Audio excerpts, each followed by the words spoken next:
আজকে কোনো recipe share করব না। আজকে তো একাদশী, তাই সকাল থেকে দুপুর পর্যন্ত আমরা কি করেছি তাই তোমাদের সাথে শেয়ার করছি। তো প্রথমে গোপালকে স্নান করিয়ে নিল মা। একাদশীতে গোপালকে রাধাকৃষ্ণকে স্নান করিয়ে নেয়, তো সেইভাবে এক এক করে সবাইকে স্নান করিয়ে নিল। আর একাদশীর দিন কিন্তু সকাল সকাল বাড়িতে পুজো দেওয়ার চেষ্টা করে।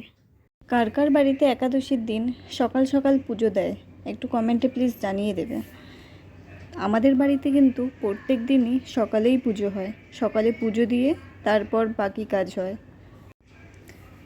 দেখো রাধারানীরও স্নান হয়ে গেছে, মা স্নান করিয়ে নিয়েছে, নতুন জামা পরিয়েছে। দেখো কমেন্টে বলবে কেমন লাগছে আমাদের রাধাকৃষ্ণ গোপালকে। রাধারানী গোপাল সবার স্নান হয়ে গেছে, তো এখন আমি ঠাকুরের জন্য মালা গাঁথছি।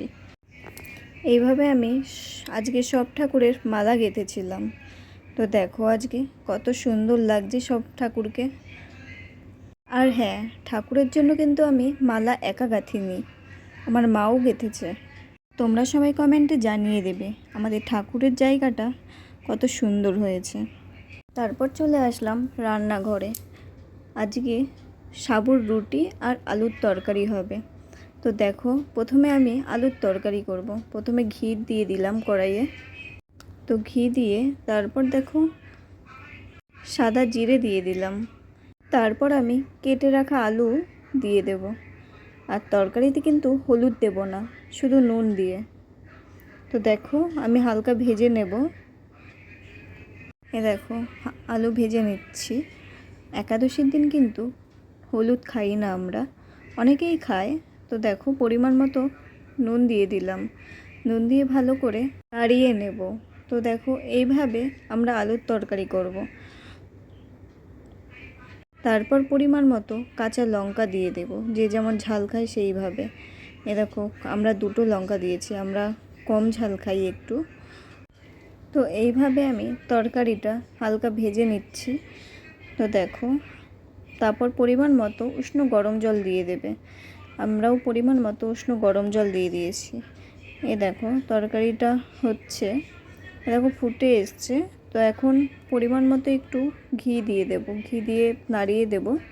তো আমাদের তরকারিটা হয়ে গেছে। এখন দেখো কত সুন্দর হয়েছে, সাদার তরকারি পুরো। এটা রুটির সাথে পরোটার সাথে ভালোই লাগবে। এরপর চলে আসলাম সাবুর রুটি বানাতে। তো সাবুটা প্রথমে হালকা ভেজে নেব, হালকা ভেজে মিক্সচারে গুঁড়ো করে নেব। মিক্সচারে গুঁড়ো করে ওটা ভালো করে চালনিতে চেলে নেব, ময়দা যেরকম প্লেন থাকে ওরকম। তো দেখো পরিমাণ মতো নুন দিয়ে দেবে মাখার সময়।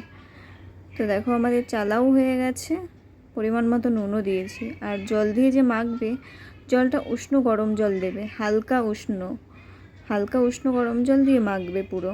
দেখো মাখা হয়ে যাচ্ছে, দেখো মাখা কমপ্লিট হয়ে গেছে। তোমরা দেখেই বুঝবে যে কত সফটের মতো হয়ে গেছে। ভালো করে সুন্দর করে মেখে নেবে। দেখো আমাদের মাখা পুরো কমপ্লিট হয়ে গেছে। তারপর রুটি যেমন নিতে বেলে সেরকমভাবে বেলে নেবে।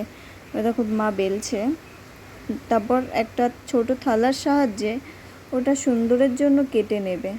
দেখো মায়ের বেলা হয়ে গেছে সুন্দর করে।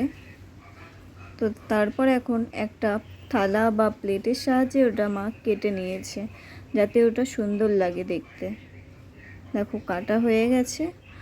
তো দেখো কত সুন্দর লাগছে, এখন পুরো রুটির মতো। দেখো আমাদের হয়ে গেছে বেলনা এটা। তো এখন ওটা রুটির মতো সেঁকবো। তো দেখো মা দিল, দেখো কত সফটের মতো ফুলে গেল।